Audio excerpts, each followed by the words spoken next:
Salut à tous et bienvenue sur Richesse décryptée. Aujourd'hui, on va parler d'un des concepts les plus essentiels pour ceux qui veulent réellement comprendre la richesse, la différence entre un actif et un passif. Vous avez sûrement entendu des gens parler de leur maison ou de leur voiture comme des actifs, mais la réalité est souvent différente, et ça peut vous coûter très cher si vous ne maîtrisez pas cette distinction. Aujourd'hui, je vais vous partager 5 leçons puissantes tirées du livre Le cadran du cash flow de Robert Kiyosaki qui vous ouvriront les yeux sur la vraie manière de créer de la richesse. Croyez-moi, ces leçons pourraient bien être la clé de votre liberté financière. Alors, restez jusqu'au bout et surtout, n'oubliez pas de liker, de vous abonner et de partager cette vidéo. Ensemble, on va faire grandir cette communauté de gens prêts à prendre le contrôle de leurs finances. Première leçon, connaître la différence entre un actif et un passif. Commençons par l'une des leçons les plus fondamentales mais souvent mal comprises, la différence entre un actif et un passif. Vous avez sûrement déjà entendu des gens affirmer que leur maison est leur principal actif. Désolé de vous décevoir, mais si vous êtes encore en train de rembourser un prêt hypothécaire, votre maison n'est pas un actif pour vous, elle l'est pour la banque. La définition que Robert Kiyosaki donne est simple mais puissante. Un actif est quelque chose qui met de l'argent dans votre poche, tandis qu'un passif en retire. C'est aussi simple que ça. Par exemple, votre maison peut devenir un actif si vous la louez et qu'elle génère des revenus. Mais tant qu'elle ne fait que coûter en termes de remboursement, de taxes et d'entretien, elle reste un passif. Prenons un autre exemple. Vous investissez 1000 € dans des actions. Vous pourriez penser que c'est automatiquement un actif. Mais non. Cela ne devient un actif que si ces actions vous rapportent des dividendes ou augmentent en valeur. Si elles baissent, ou si vous devez encore injecter de l'argent pour maintenir l'investissement, elles deviennent un passif. C'est la clé pour bâtir une véritable richesse. Comprendre que ce n'est pas la possession qui compte, mais ce que cette possession produit. Il ne suffit pas d'accumuler des biens, il faut que ces biens travaillent pour vous, qu'ils génèrent des revenus. C'est ce simple changement de perspective qui sépare ceux qui réussissent financièrement de ceux qui stagnent.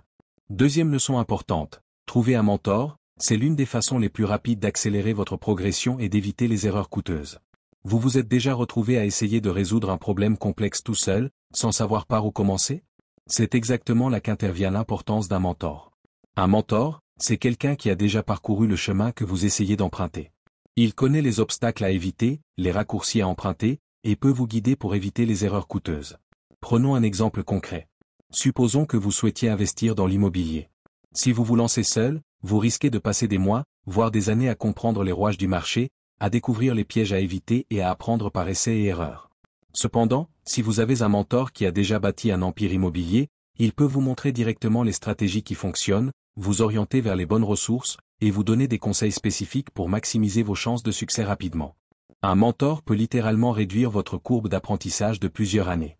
Dans le domaine financier, c'est la différence entre quelqu'un qui stagne pendant 10 ans et quelqu'un qui, en 5 ans, a déjà atteint l'indépendance financière. En résumé, si vous voulez réellement accélérer votre progression, n'essayez pas de tout faire seul. Trouvez un mentor qui vous aidera à franchir chaque étape plus vite et plus efficacement. Vous vous demandez sûrement, où puis-je trouver un mentor? La vérité, c'est qu'ils sont souvent plus accessibles que vous ne le pensez. Vous pouvez commencer par votre propre réseau, regardez autour de vous, dans votre cercle professionnel, ou même parmi vos amis et connaissances. Qui est déjà là où vous voulez être? Qui a déjà accompli ce que vous aspirez à réaliser? Ensuite, explorez les événements de réseautage, les conférences ou les groupes professionnels en ligne.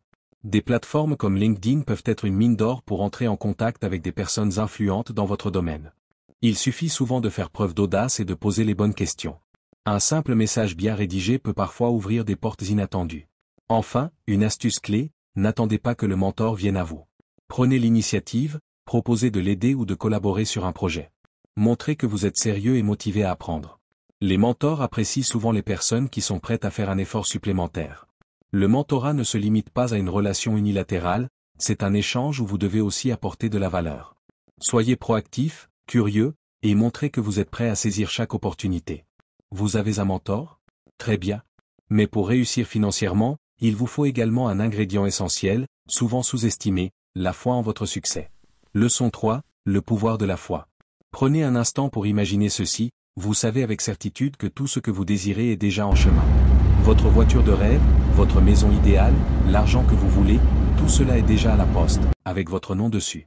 Il ne vous reste qu'à travailler encore un peu, avec persévérance, avant de le recevoir. Les personnes qui réussissent financièrement ne se contentent pas de rêver. Elles croient fermement que leur succès est non seulement possible, mais déjà en cours. Cette foi inébranlable les pousse à agir, même quand tout semble perdu. Prenons l'exemple de Thomas Edison. Avant d'inventer l'ampoule, il a échoué des milliers de fois.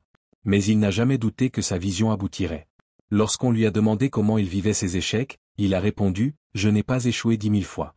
J'ai simplement trouvé 10 000 manières de ne pas y arriver. » Cette foi inébranlable en son succès l'a poussé à continuer, jusqu'à ce qu'il transforme la manière dont nous vivons tous aujourd'hui.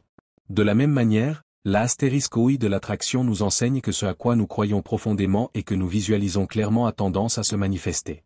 Les entrepreneurs à succès ne se concentrent pas sur ce qu'ils risquent de perdre, mais sur ce qu'ils vont gagner. Ils visualisent leurs objectifs avec précision, nourrissent cette vision chaque jour, et leur foi les pousse à agir avec confiance, même dans les moments de doute. C'est cette conviction, cette certitude intérieure que vous atteindrez vos objectifs, qui vous permettra de persévérer là où d'autres abandonnent. N'oubliez pas, croire que vous êtes déjà sur la voie du succès vous donne l'énergie et la motivation nécessaires pour surmonter les obstacles et persévérer jusqu'à l'accomplissement.